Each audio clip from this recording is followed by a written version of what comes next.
The air hung thick with the scent of overcooked turkey and simmering resentment. He stood there, amidst the forced smiles and strained conversations, a hollow ache growing in my chest. They raised their glasses, a chorus of clinking crystal, celebrating a life that felt increasingly distant from my own. They thought they were clever. They thought I hadn't noticed the subtle digs, the carefully crafted insults disguised as concern. But Tiffany noticed everything. If you've ever felt betrayed by your own family, subscribe now. It always started the same way, a seemingly innocent family dinner at Grandpa's house. Every holiday, every birthday, every milestone was marked by this obligatory gathering, a carefully orchestrated performance of familial bliss. But behind the veneer of laughter and love, a darker current flowed, a subtle undercurrent of competition and judgment. My sister, Sabrina, always held court, the golden child, the one who could do no wrong. She had the perfect husband, the perfect kids, the perfect life, all meticulously curated and heavily subsidized by, until recently, me.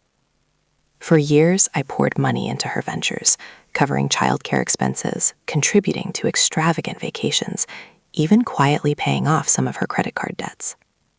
Sabrina had a knack for making me feel responsible for her happiness, a master of emotional blackmail disguised as sisterly affection. My mother, of course, played her part perfectly, subtly reinforcing the narrative that Sabrina needed my help, that she was somehow more fragile, more deserving of my support. My father mostly stayed silent, a quiet observer in the storm of female dynamics, occasionally offering a weak defense of my own choices, but ultimately powerless against the combined force of my mother and sister.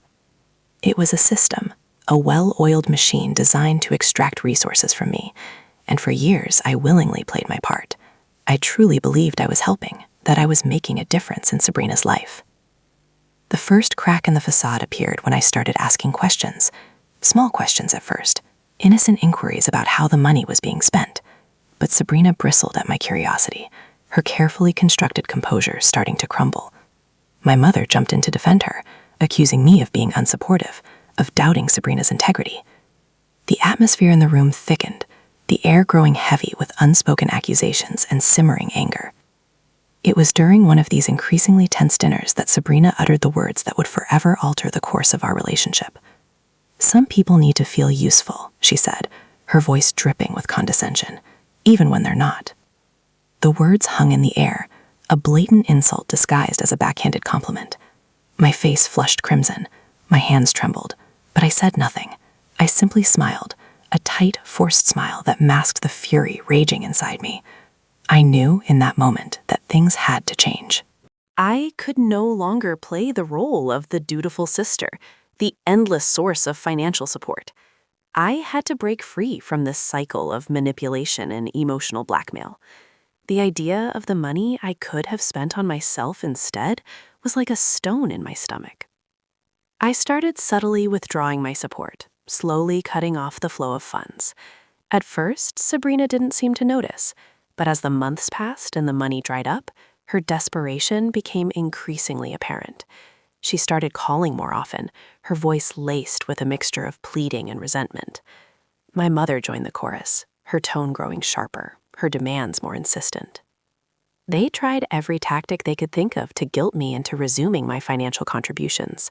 They reminded me of all the sacrifices they had made for me over the years, of all the times they had supported me through difficult times.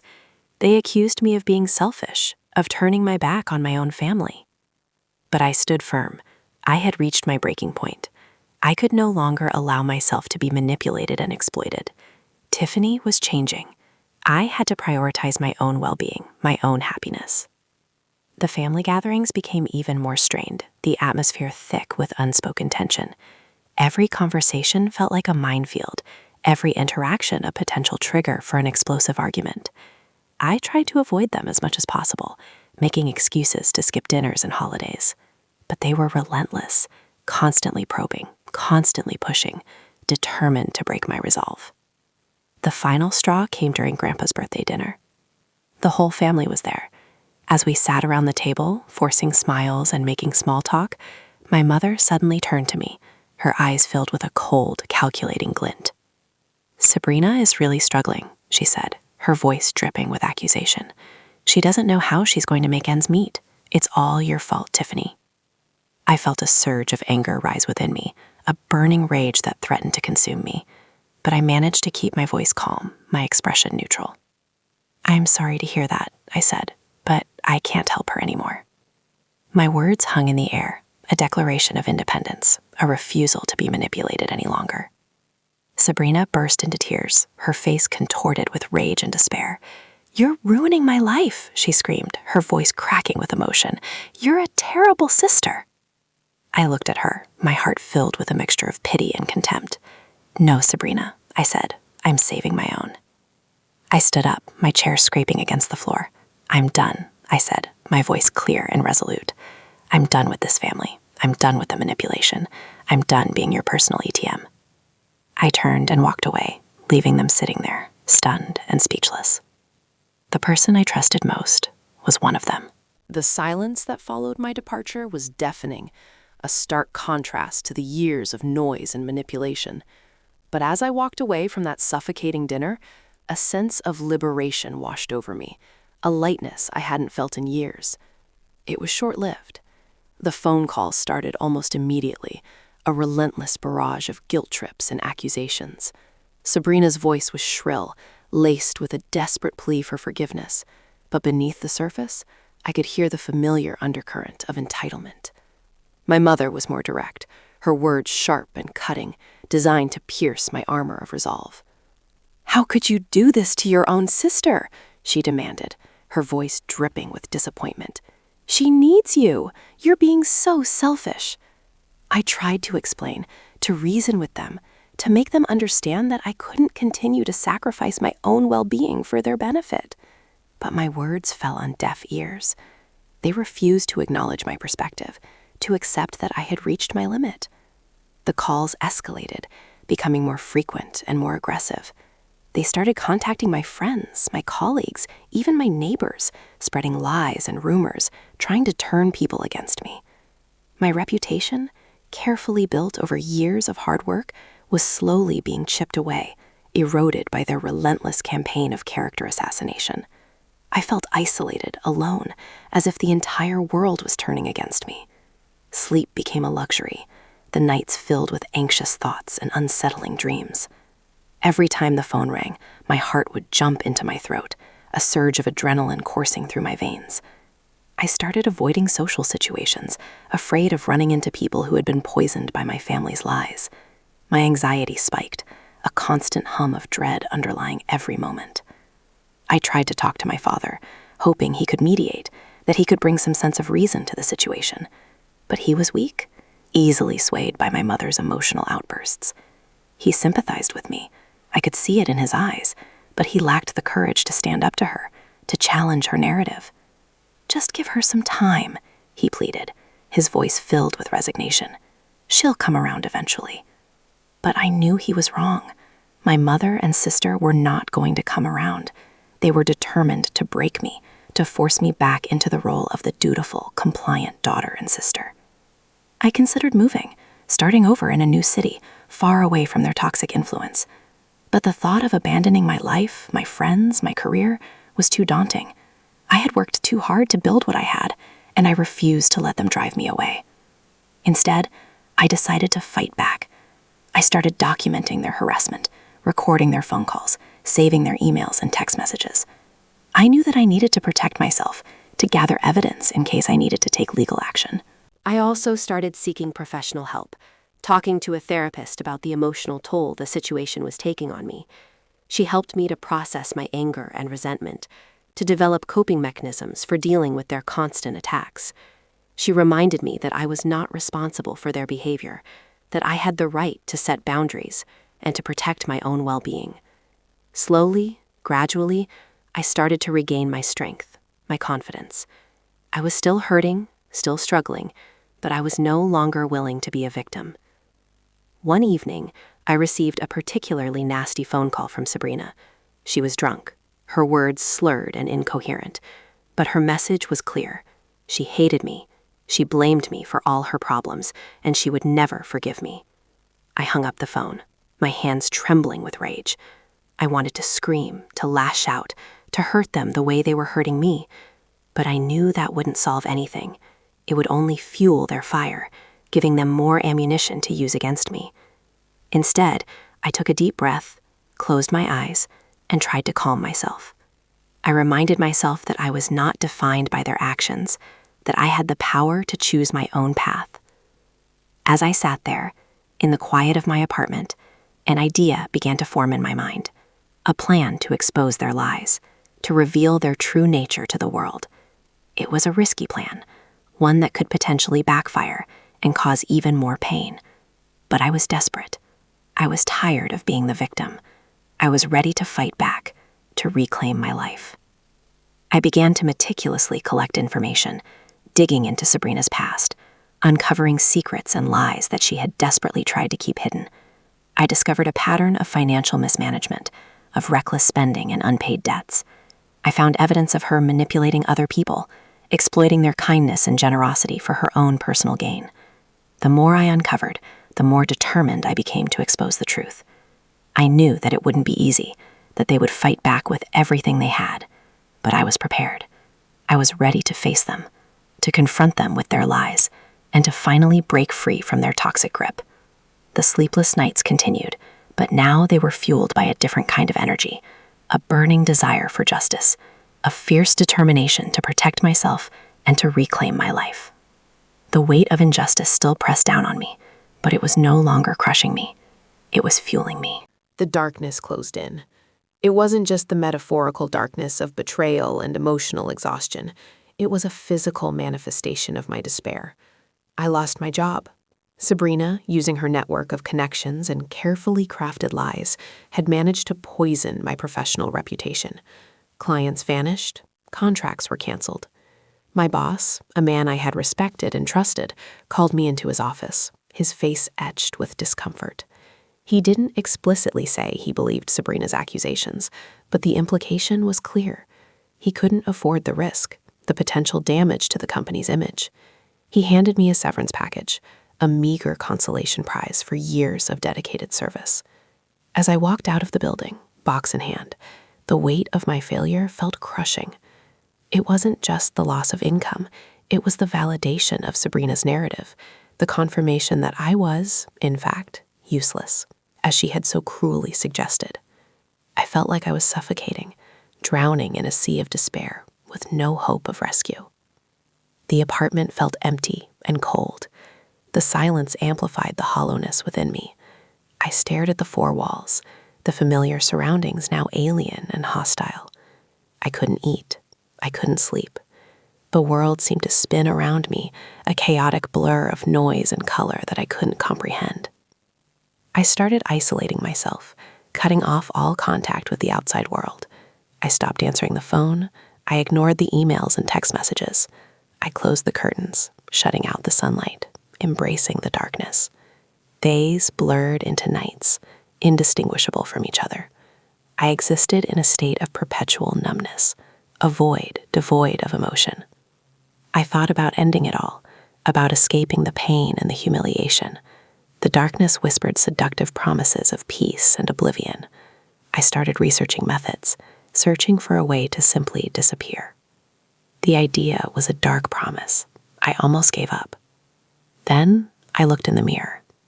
A stranger stared back. Hollow eyes, gaunt cheeks. I barely recognized myself. Who was this broken woman? Was this who Sabrina wanted me to be? A wave of anger washed over me, a fierce, burning rage that cut through the numbness. No, I wouldn't let her win. I wouldn't let them break me completely. A spark of defiance flickered within me, a tiny ember in the darkness. It was faint, barely perceptible, but it was enough. That night, I had a dream. I was standing in a courtroom. Sabrina and my mother were on the witness stand, their faces contorted with fear and guilt. I was the prosecutor, presenting evidence of their lies and manipulation. The jury delivered their verdict, guilty. As the judge pronounced their sentence, a wave of satisfaction washed over me. I woke up with a jolt, my heart pounding in my chest. The dream was vivid, almost real. It was a a message from my subconscious. I knew what I had to do. I had to fight back. I had to expose their lies and reclaim my life. I got out of bed, threw open the curtains, and let the sunlight flood into the room. The darkness receded, replaced by a glimmer of hope. I started making a list, a meticulous inventory of their misdeeds, their betrayals, their lies. I spent hours poring over documents, emails, text messages, piecing together the puzzle, building my case. I realized their biggest weakness, their arrogance. They thought they were untouchable, that they could get away with anything. They underestimated me. They thought I was weak, easily manipulated. But they were wrong. I was stronger than they knew. I was resourceful. I was determined. And I was ready for revenge. I started smiling again, not the forced, hollow smile I had worn for so long, but a genuine smile, a smile of determination, a smile of anticipation. Sabrina and my mother noticed the change. They saw the glimmer in my eyes, the newfound confidence in my demeanor. They grew nervous, sensing that something was amiss. They tried to probe, to question, to intimidate, but I remained calm, evasive, refusing to reveal my plans. I enjoyed their discomfort, their growing anxiety. It fueled my resolve. I knew that I was on the right track. I started documenting everything they did, every conversation, every interaction. I knew that I needed to be careful, to avoid alerting them to my true intentions. I became a master of deception, a chameleon, blending seamlessly into their world, while secretly plotting their downfall. It was a dangerous game, but I was willing to play it. I was fighting for my life, for my sanity, for my future, and I would not rest until justice was served. I smiled. I played their game, but I was recording everything. Every phone call, every text message, every email. I even invested in a tiny, high-definition camera disguised as a button, discreetly sewn onto my clothing, capturing their every move and word during our increasingly tense family gatherings. It felt like a spy movie, but the stakes were all too real. I needed irrefutable proof, something that couldn't be dismissed as hearsay or emotional outbursts. I consulted with a lawyer, a sharp, no-nonsense woman who specialized in defamation and harassment cases. She reviewed the evidence I had painstakingly gathered, her expression growing increasingly grim. "This is good," she said, "very good, but we need more. We need to establish a clear pattern of malicious intent." She advised me to provoke them, to bait them into making even more incriminating statements, all while carefully documenting their reactions. It was a dangerous game, but I was willing to play it. I started subtly pushing their buttons, questioning Sabrina's lifestyle, challenging my mother's authority, always careful to maintain a veneer of innocence and concern. The close calls were terrifying. One afternoon, while helping Sabrina sort through her overflowing closet, I accidentally knocked over a stack of boxes, sending their contents tumbling to the floor. Among the scattered items, I spotted a familiar-looking envelope, one that bore the logo of my former employer. My heart leaped into my throat. Had they been directly contacting my clients, spreading their lies behind my back? I quickly retrieved the envelope, pretending to admire its design, while discreetly snapping a photo of the return address with my phone. Sabrina, oblivious to my actions, continued to rant about her financial woes, her voice laced with self-pity and entitlement. Another time, during a strained dinner at my parents' house, my mother cornered me in the kitchen, her eyes narrowed with suspicion. "You've changed, Tiffany," she said, her voice low and menacing.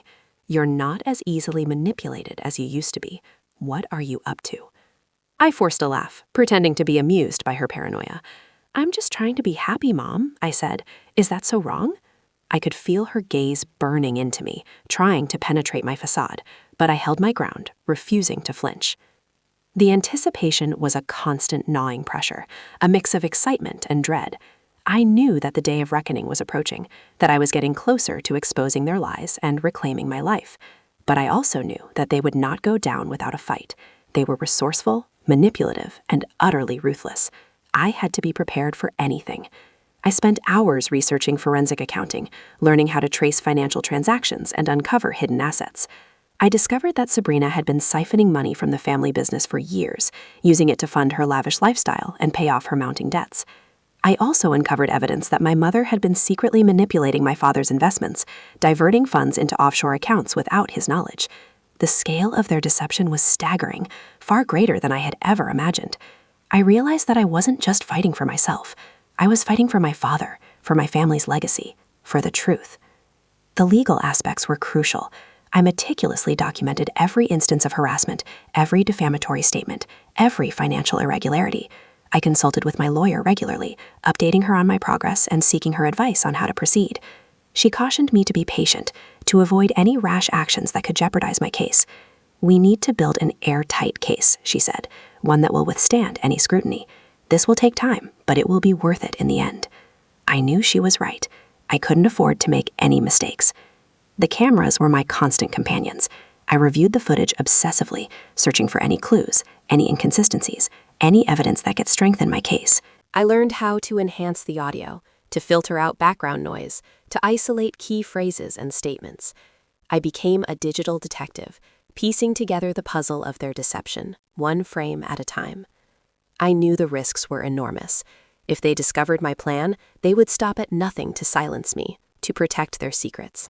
But I was past the point of fear. I was fueled by a righteous anger, a burning desire for justice. I was ready to expose them, to reveal their true nature to the world, and to finally break free from their toxic grip. I discovered their ultimate vulnerability during a seemingly innocent family dinner. We were celebrating my father's birthday, a forced and uncomfortable affair filled with strained smiles and thinly veiled animosity. My mother, ever the puppet master, was orchestrating the evening, ensuring that everything appeared perfect on the surface.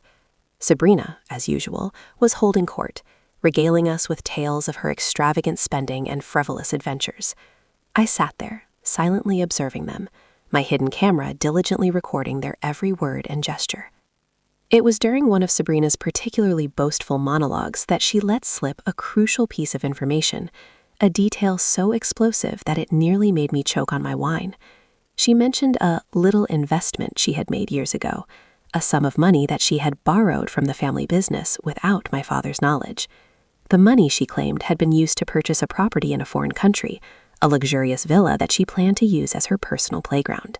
My mind raced. This was it. This was the smoking gun I had been searching for. Proof of her embezzlement, evidence that could destroy her reputation and land her in serious trouble. The arrogance was unbelievable. It was all coming together. The villa, it was the key to unlocking everything. I excused myself from the table, feigning a sudden headache. I needed to process this information, to formulate a plan. I retreated to the bathroom, locked the door behind me, and leaned against the cool tile, my heart pounding in my chest. I played back the footage from my hidden camera, replaying Sabrina's confession over and over again. There it was, clear as day, her own words condemning her. I smiled, a genuine smile of triumph. The game was about to change. I knew I had to act fast. Sabrina was reckless, impulsive, and prone to making mistakes, but she was also cunning and manipulative, capable of covering her tracks if she suspected that she was being investigated. I couldn't afford to give her any warning. I needed to gather as much information as possible about the villa, its location, its ownership, its financial history. I spent the next few days obsessively researching the property, scouring public records, searching for any clues that could help me build my case. I discovered that the villa was registered under a shell corporation, a common tactic used to conceal the true owner of a property. But I also found a link to a local real estate agent, a man who had allegedly helped Sabrina purchase the villa years ago. I knew that he could hold the key to unlocking the truth. I decided to contact him, posing as a potential buyer interested in purchasing a similar property in the area. I arranged a meeting, a carefully orchestrated encounter designed to extract as much information as possible without raising any suspicion. The meeting was tense, a delicate dance of deception and manipulation. The real estate agent was wary, guarded, reluctant to reveal any confidential information. But I pressed him, flattering him, appealing to his ego, hinting at the possibility of a lucrative commission if he could help me find the perfect property. Slowly, gradually, he began to loosen up, divulging details about Sabrina's villa, its history, its features, its financial value. He even mentioned that Sabrina had been struggling to keep up with the mortgage payments, that she was desperately trying to sell the property before it was foreclosed upon. This was it. This was the leverage I needed. The trap was set. It was time to spring it. I decided to arrange a family vacation to the country where the villa was located, a seemingly innocent getaway designed to bring us all together and mend our fractured relationships. My mother and Sabrina were initially hesitant, suspicious of my sudden change of heart. But I persisted, showering them with attention, flattering them, appealing to their vanity. I booked luxurious accommodations, arranged for private tours, and promised them a week of relaxation and pampering. Eventually, they relented, their greed and vanity outweighing their suspicions. I knew that they couldn't resist the allure of a free vacation, the opportunity to bask in the sun and indulge in luxury. As we boarded the plane, I couldn't help but smile. They had no idea what awaited them. The vacation started off smoothly, a carefully choreographed performance designed to lull them into a false sense of security. We visited historical sites, dined at fancy restaurants, and lounged by the pool, all the while maintaining a veneer of civility and harmony. But beneath the surface, tensions were simmering, resentments were festering, and the stage was being set for the final act. I made sure to steer the conversation towards Sabrina's investment, subtly probing her about the villa, its location, its features. She bragged about it, of course, reveling in the opportunity to flaunt her wealth and success. She even offered to take us on a tour of the property, an invitation that I eagerly accepted. The day of the tour arrived, a day that would forever change our lives. As we drove towards the villa, I could feel the anticipation building, the excitement mingled with a sense of dread. I knew that this was it. This was the moment of truth. As we approached the villa, I saw it in the distance, a sprawling mansion nestled amidst lush greenery. It was even more opulent than I had imagined, a testament to Sabrina's greed and extravagance. But as we drew closer, I noticed something amiss. There were police cars parked outside, their lights flashing ominously. A crowd of people had gathered, their faces etched with curiosity and concern. Something was terribly wrong. As we lurched to a halt, the scene swam into focus.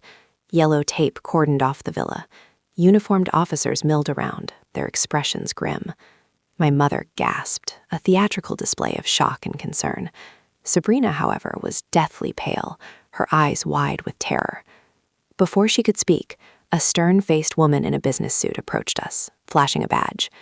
"Miss Sabrina's last name?" she asked, her voice sharp and official.